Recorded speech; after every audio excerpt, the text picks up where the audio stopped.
Everyone, welcome to my YouTube channel. आज हम aldehyde reagent के बारे में डिस्कस करेंगे। So first of all, aldehyde का फुल फॉर्म क्या है? तो L means lithium, D means diisopropyl and A means amide.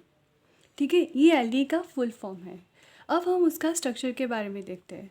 Structure ये है, यहाँ पे देखो CH, CH3 और CH3 है। CH ट्वाइस होगा तो उसको क्या बोलेंगे? पूरे ग्रुप को आइसोप्रोपाइल ग्रुप बोलते हैं। ये एक है और यहाँ पे भी एक दूसरा ग्रुप है, तो दो हुए, दो आइसोप्रोपाइल ग्रुप। इसको क्या बोलेंगे? Diisopropyl. तो ये पूरा स्ट्रक्चर को क्या बोलेंगे? लिथियम डाईआइसोप्रोपाइल अमाइड बोलते हैं। ठीक है, अब हम उसकी प्रिपरेशन के बारे में देखते हैं। तो प्रिपरेशन कैसे हम एल्डिहाइड बना सकते हैं? तो इसके लिए पहले क्या लेंगे? डाईआइसोप्रोपाइल लेंगे, उसके साथ ब्यूटाइल लिथियम लेंगे। उन दोनों को रिएक्ट कराने के बाद हमें एल्डिहाइड मिलेगा एंड ब्यूटेन मिलेगा। अब उसका रिएक्ट कैसे होगा? तो मैंने यहाँ पे लिखा हुआ है, देखो। डाईआइसोप्रोपाइल अमाइन है, उसके साथ ब्यूटाइल लिथियम लेंगे। तो ब्यूटाइल लिथियम जो है वो act as a strong base तरीके काम करेगा। तो जो ब्यूटाइल लिथियम है वो क्या करेगा? यहाँ से जो प्रोटॉन है उसको एब्स्ट्रैक्ट करेगा, और जो बॉन्ड का जो इलेक्ट्रॉन होगा वो कहाँ पे ट्रांसफ़र होगा? वो नाइट्रोजन के पास ट्रांसफ़र होगा। ठीक है, तो यहाँ से जो ब्यूटाइल ग्रुप है वो यहाँ से प्रोटॉन एब्स्ट्रैक्ट करेगा, तो वो क्या बनेगा? ब्यूटेन बनाएगा। और यहाँ पे जो नाइट्रोजन इलेक्ट्रॉन, जो नाइट्रोजन और हाइड्रोजन के पास जो इलेक्ट्रॉन है वो नाइट्रोजन के पास ट्रांसफ़र हो गए, तो यहाँ पे क्या आएगा? नेगेटिव चार्ज आएगा। ठीक है, ये पूरा जो बना वो क्या बोल सकते हैं हम? लिथियम डाई आइसोप्रोपाइल अमाइड बना। ठीक है, अब हम प्रॉपर्टीज़ के बारे में देखते हैं। तो एल्डिहाइड्स की प्रॉपर्टीज़ क्या क्या हो सकती है? तो aldehyde is a strong base but weak nucleophile. जो एल्डिहाइड है वो कैसे वर्क करेगा? स्ट्रॉन्ग बेस की तरह वर्क करेगा। क्यों करेगा? क्योंकि उसके पास देखो एक नेगेटिव चार्ज भी है और एक लोन पेयर भी है। तो इसका मतलब उसके पास दो इलेक्ट्रॉन पेयर है जिससे वो किसी और मॉलिक्यूल को एब्स्ट्रैक्ट कर सकता है। ठीक है, aldehyde is a widely use base for enolate ion. Aldehyde कैसे यूज़ करेंगे? Widely use for base for enolate ion. Enolate ion बनाने के लिए हम एल्डिहाइड यूज़ कर सकते हैं। Can be use to form enolate of aldehyde and ketone. अब इसका यूज़ हम इनोलेट बनाने के लिए करते हैं, बट इसका स्टार्टिंग सबस्ट्रेट कैसा होना चाहिए? एल्डिहाइड और कीटोन हो सकता है। ठीक है, एल्डिहाइड सॉल्युबल इन THF टेट्राहाइड्रोफ्यूरान। मतलब ये है कि aldehyde is a soluble in THF, मतलब टेट्राहाइड्रोफ्यूरान में सॉल्युबल है। अथवा और भी लिखा हुआ हो सकता है कि ईथर भी हो सकता है लिखा हुआ, आपको ईथर भी लिखा हुआ मिल सकता है। ठीक है, next point, colourless solid chemical compound. ये जो कंपाउंड होगा एल्डिहाइड का वो कैसा होगा? कलरलेस है। ठीक है, अब हम क्वेश्चन देखते हैं, why aldehyde is a strong base but poor nucleophile. जैसे हमने पहले प्रॉपर्टीज़ में देखा कि aldehyde is a strong base but weak nucleophile, right? तो इसका एक क्वेश्चन है, तो इसका क्या रीज़न है कि जिसकी वजह से वो स्ट्रॉन्ग बेस है बट वो पुअर न्यूक्लियोफाइल तरीके वर्क करेगा। ठीक है, तो यहाँ पे आंसर लिखा हुआ है, देखो। Aldehyde is a good base because it contain two pair of electron that can deprotonate other molecule। देखो एल्डिहाइड किस रीज़न से गुड बेस बना है? तो देखो, it contains two pair of electron that can deprotonate other molecule. Aldehyde के पास क्या है? दो इलेक्ट्रॉन पेयर है जिसकी वजह से वो किसी अदर मॉलिक्यूल को क्या करेगा? डीप्रोटोनेट कर सकता है। ठीक है, यहाँ पे देखो मैंने लिखा हुआ है, ये एल्डिहाइड का स्ट्रक्चर है। नाइट्रोजन के पास पहले से ऑलरेडी लोन पेयर था, और जहाँ पे बेस ने प्रोटॉन एब्स्ट्रैक्ट किया तो वहाँ पे क्या आया? जो बॉन्ड का इलेक्ट्रॉन था वो कहाँ पे ट्रांसफ़र हुआ? नाइट्रोजन के पास ट्रांसफ़र हुआ। तो ये दो इलेक्ट्रॉन पेयर है जिसकी वजह से एल्डिहाइड क्या करेगा? गुड बेस तरीके वर्क करता है। ठीक है, अब हम देखते हैं poor nucleophile. However aldehyde is a poor nucleophile because it has two relative large isopropyl group that will hinder it from approaching other atom nucleophilicity। अब ये पुअर न्यूक्लियोफाइल क्यों वर्क करता है? क्योंकि इसके पास जो लार्ज आइसोप्रोपाइल ग्रुप है इसकी वजह से वो क्या होता है? उसके अंदर हिंडर आता है, इसकी वजह से वो क्या करता है? पुअर न्यूक्लियोफाइल तरीके वर्क करता है। ठीक है, अब हम यहाँ पे मैंने क्वेश्चन लिखा हुआ है, देखो।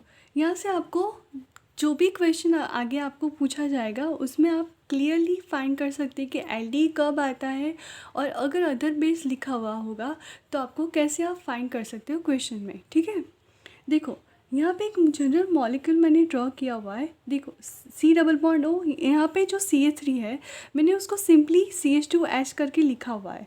यहाँ पे CH2 और CH3 है।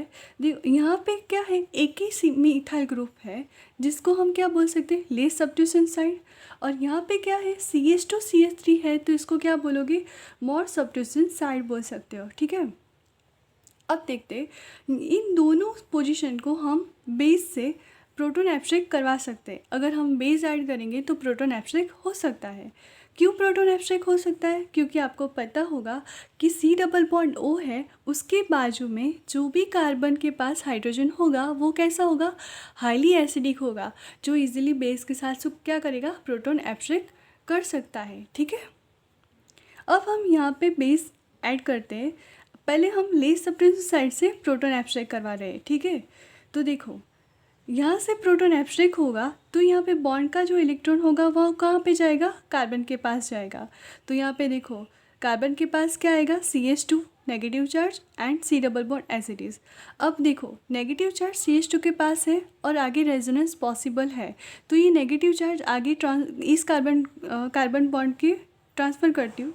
इस जो डबल बॉन्ड है, डबल बॉन्ड का इलेक्ट्रॉन कहाँ पे जाएगा, ऑक्सीजन के पास जाएगा। क्यों, तो क्योंकि कार्बन की वैलेंसी क्या हो रही है, ज़्यादा हो रही ना, इसलिए जो बॉन्ड का इलेक्ट्रॉन है वो कहाँ पे जाएगा, ऑक्सीजन के पास जाएगा। अब इसका रेजोनेंस ये बन रहा है, देखो जो बॉन्ड का इलेक्ट्रॉन जो नेगेटिव चार्ज हो वो कहाँ पे ट्रांसफर हुआ, कार्बन के पास।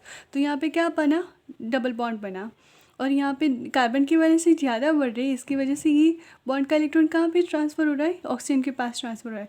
तो यहाँ पे क्या आएगा, नेगेटिव चार्ज आएगा। ठीक है, ये पूरा जो बना लीस्ट सब्स्टिट्यूशन साइड है, इसको क्या बोलोगे, काइनेटिक इनोलेट बना है। ठीक है, इसको क्या बोलोगे, काइनेटिक इनोलेट कह सकते हैं। ठीक है, अब देखते हैं मोर सब्स्टिट्यूशन साइड से जब भी आप प्रोटॉन एब्स्ट्रैक्ट करवा रहे हो, कोई भी बेस समझ लो। अभी मैं आपको आगे इस बेस का एग्जांपल दूंगी कि कौन सा बेस होगा तब आपको मोर सब्स्टिट्यूशन साइड से प्रोटॉन एब्स्ट्रैक्ट करवाना है, और कौन सा बेस होगा जिसकी वजह से आप लीस्ट सब्स्टिट्यूशन साइड से प्रोटॉन एब्स्ट्रैक्ट करवा सकते हैं। ठीक है, अब देखते हैं यहाँ पे बेस क्या करेगा, प्रोटॉन यहाँ से एब्स्ट्रैक्ट करेगा।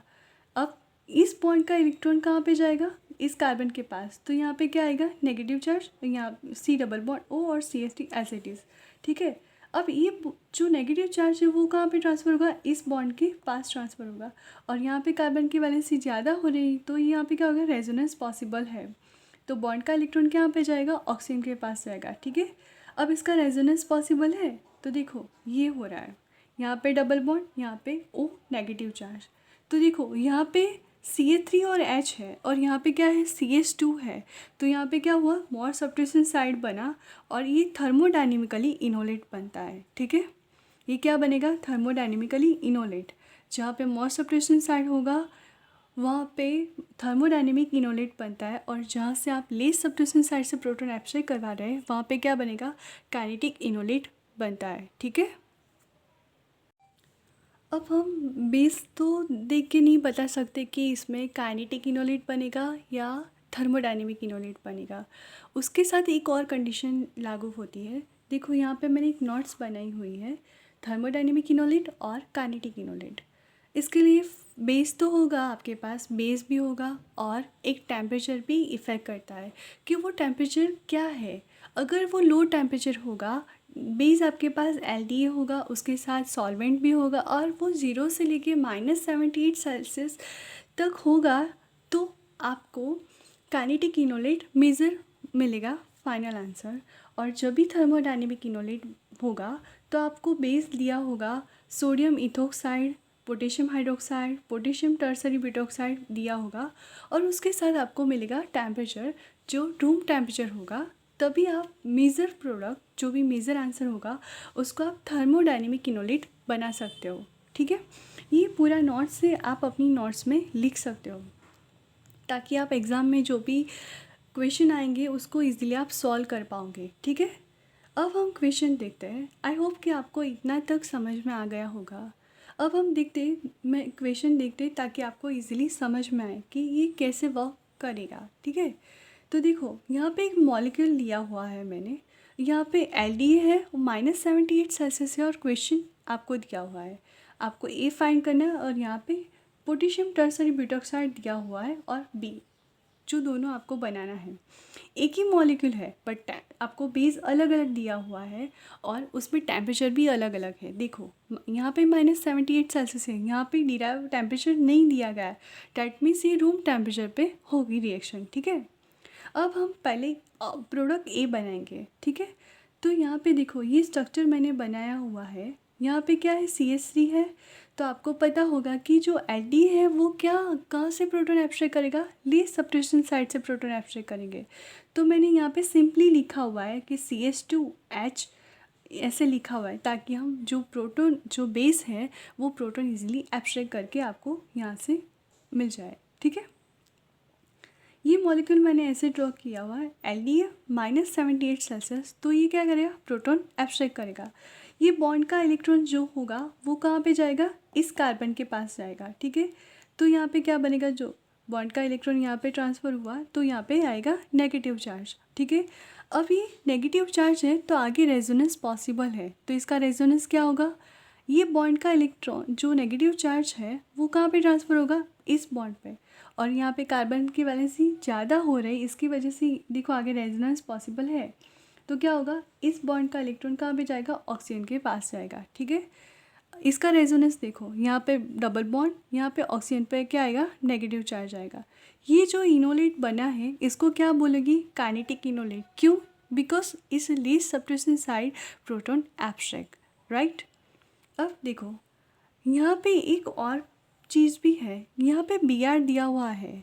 तो आपको पता होगा कि जो लिविंग ग्रुप है अगर इजीली लीव हो सकता है तो हम इजीली उसको लीव करेंगे, उसके बाद ही वो स्टेबल कंपाउंड हो सकता है। देखो ये नेगेटिव चार्ज वापस से इस ऑक्सीजन और कार्बन बॉन्ड के पास आएगा, ट्रांसफ़र होंगे। ये बॉन्ड का जो इलेक्ट्रॉन होगा वो कार्बन के पास शिफ्ट करेंगे, तो यहाँ पे क्या आएगा, नेगेटिव चार्ज वापस आ गया, ठीक है। देखो आगे यहाँ पे क्या बना, डबल बॉन्ड, यहाँ पे आएगा CH2 नेगेटिव चार्ज, ठीक है। बॉन्ड का जो इलेक्ट्रॉन था वो यहाँ पे CH2 के पास आ गया। अब देखो लिविंग ग्रुप है, Br as a leaving group है, तो जो नेगेटिव चार्ज है वो इस कार्बन के पास अटैक कराएंगे, यहाँ से क्या होगा, Br माइनस हो गए। तो आपके पास जो आखा पूरा मॉलिक्यूल बनेगा वो क्या बनेगा, 1 2 3 4 5 6 एंड 7 मेंबर रिंग बनेगी। तो जी आपका ऑप्शन ए है वो आपका फाइनल आंसर बनेगा, ओके। अब हम दूसरा बनाते हैं, ऑप्शन ए बन गया, ऑप्शन बी बाकी है बनाना। सो स्टार्टिंग मॉलिक्यूल लिया हुआ है, हमारे पास टर्सरी ब्यूटॉक्साइड है, तो हम कहाँ से थर्मोडायनेमिक इनोलेट बनेगा, तो वो क्या होगा, मोर सब्स्टिट्यूशन साइड से प्रोटॉन एब्स्ट्रैक्ट करेगा। तो यहाँ से तो लेस सब्स्टिट्यूशन साइड, यहाँ पे क्या है, मोर सब्स्टिट्यूशन साइड है। तो इस कार्बन के पास देखो यहाँ पे कार्बन है, 3 वैलेंसी ऑलरेडी फुलफिल है और यहाँ पे एक हाइड्रोजन बाकी है। तो ये जो बेस होगा वो यहाँ से प्रोटॉन एब्स्ट्रैक्ट करेगा, ठीक है।